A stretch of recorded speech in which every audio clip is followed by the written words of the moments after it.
இடைவெளி இல்லாத உழைப்பாளி, திராவிட மாடலின் தலைமை சிற்பி,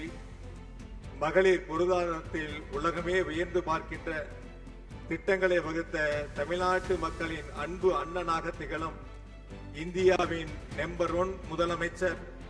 மீண்டும் 2வது முறையாக ஆட்சி அமைத்து வரலாறு காணப்போகும் தமிழினத்தின் ஒரே காவலர், கழக தலைவர், மாண்புமிகு தமிழ்நாடு முதலமைச்சர் மாண்புமிகு தளபதி அவர்களை வருக வருக வருக என்று மேற்கு மண்டலத்தின் சார்பாக அன்போடு வரவேற்கின்றேன். இரவு பகல் பாராது தமிழ்நாட்டு மக்களுக்காக உழைத்துக் கொண்டிருக்கின்ற எங்களின் எதிர்காலம், தமிழ்நாட்டின் நாளைய பொற்காலம், கொண்ட கொள்கையில் உறுதியோடு நின்று ஒட்டுமொத்த பாசிச எண்ணம் கொண்டவர்களுக்கு சம்மட்டியடி கொடுக்கும் இயக்கத்தின் இதயமாம் நிமிர்ந்த நன்னடை, நேர்கொண்ட பார்வை என நவீன அரசியலின் அடையாளமாக திகழும் கழக இளைஞரணி செயலாளர், தமிழகத்தின் நம்பிக்கை நட்சத்திரம், மாண்புமிகு துணை முதலமைச்சர் அன்பிற்குரிய அண்ணன் திரு உதயநிதி அவர்களை வருக வருக என்று அன்போடு வரவேற்கின்றேன். தமிழக மக்களின் குரலாக, ஒட்டுமொத்த இந்தியாவினுடைய குரலாக நாடாளுமன்றத்தில் ஓங்கி ஒலித்துக் கொண்டிருக்கும் கழகத்தினுடைய துணை பொதுச் செயலாளர், நாடாளுமன்ற குழு தலைவர் அன்பிற்குரிய அக்கா திருமதி கனிமொழி அவர்களை வருக வருக என்று அன்போடு வரவேற்கின்றேன். இந்த இனிய நிகழ்ச்சியிலே பங்கு பெற்றிருக்கின்ற கழகத்தினுடைய பொருளாளர் அவர்களையும், கழகத்தினுடைய முதன்மை செயலாளர் அவர்களையும், கழகத்தினுடைய துணை பொதுச் செயலாளர்களையும், கழகத்தினுடைய அமைப்பு செயலாளர் அவர்களையும், ஈரோடு தெற்கு மாவட்ட கழகத்தினுடைய செயலாளர் மாண்புமிகு சு முத்துசாமி அவர்களையும், நன்றியுரை நிகழ்த்துகின்ற திருப்பூர் மத்திய மாவட்ட கழகத்தினுடைய பொறுப்பாளர் திரு செல்வராஜ் அவர்களையும்,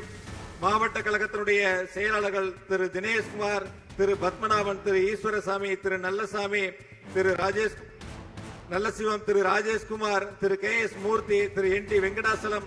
திரு தளபதி முருகேசன், தொண்டாமுத்தூர் ரவி, செந்தமிழ் செல்வன், KM ராஜு உள்ளிட்ட இந்த வெல்லும் தமிழ் பெண்கள் திராவிட முன்னேற்ற கழகத்தினுடைய மேற்கு மண்டல மகளிரணி மாநாடு வெற்றி மாநாடாக அமைந்திட அனைத்து மாவட்ட கழக செயலாளர்கள் தோளோடு தோள் நின்று பணியாற்றி இருக்கக்கூடிய கழகத்தினுடைய மகளிரணியை சார்ந்திருக்கக்கூடிய நிர்வாக பெருமக்கள், பகுதி நகர ஒன்றிய பேரூர் கழகத்தினுடைய செயலாளர்கள், அனைத்து அணியினுடைய அமைப்பாளர்கள் உள்ளிட்ட அனைவரையும் வருக வருக என்று அன்போடு வரவேற்று, வீர தமிழ் பெண்களே, திரண்டிருக்கும் அறிவு பெட்டகங்களே, பாரதி கண்ட புதுமை பெண் வெறும் கனவல்ல, அது இன்று தமிழ்நாட்டின் மண்ணில் நிமிர்ந்து நிற்கும் நிஜம். அடுப்போதும் பெண்களுக்கு படிப்பதற்கு என்ற பிற்போக்கு குரல்களை அறுத்தறிந்து அண்டத்தை ஆளும் அதிகாரம் பெண்களுக்கு என்று பறைசாற்றும் திராவிட மாடல் ஆட்சி நடத்தும் மாண்புமிகு முதலமைச்சர் தளபதி அவர்கள் சிறப்புரையாற்றும் வரலாற்று சிறப்புமிக்க இந்த வெல்லம் தமிழ் பெண்கள் திராவிட முன்னேற்ற கழக மண்டல மகளிரணி மாநாட்டில் பங்கு பெற்றிருக்கின்ற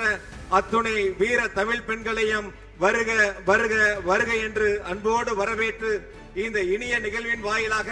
2026 சட்டமன்ற தேர்தலில் இந்த மேற்கு மண்டல மாநாடு அடித்தளமாக அமைந்திட வேண்டும். மேற்கு மண்டலம் திராவிட முன்னேற்ற கழகத்தினுடைய கோட்டை, நம்முடைய கழக தலைவர் மாண்புமிகு தளபதியுடைய எஃகு கோட்டை என்பதை நிரூபிக்கக்கூடிய வகையில் 100% வெற்றியை 2026 சட்டமன்ற தேர்தலில் அனைவரும் இணைந்து பணியாற்றி கழக தலைவருடைய கரங்களிலே வெற்றி கணையை சமர்ப்பித்திடுவோம். அதற்கு இந்த மேற்கு மண்டல மகளிரணி மாநாடு, வெல்லும் தமிழ் பெண்கள் மாநாடு அடித்தளமாக அமையட்டும். வருகின்ற உங்கள் அனைவரையும் மீண்டும் ஒருமுறை வருக வருக என்று அன்போடு வரவேற்று, கழக தலைவர் அவர்களுக்கு, முதலமைச்சர் அவர்களுக்கு முதலாவதாக மேற்கு மண்டலத்தில் மகளிரணி மாநாடை நடத்துவதற்கு வாய்ப்பு தந்த கழக தலைவர் அவர்களுக்கு மேற்கு மண்டல அனைத்து நிர்வாகிகள் சார்பாகவும் நெஞ்சார்ந்த நன்றியை சொல்லி நிறைவு செய்கிறேன். நன்றி, வணக்கம்.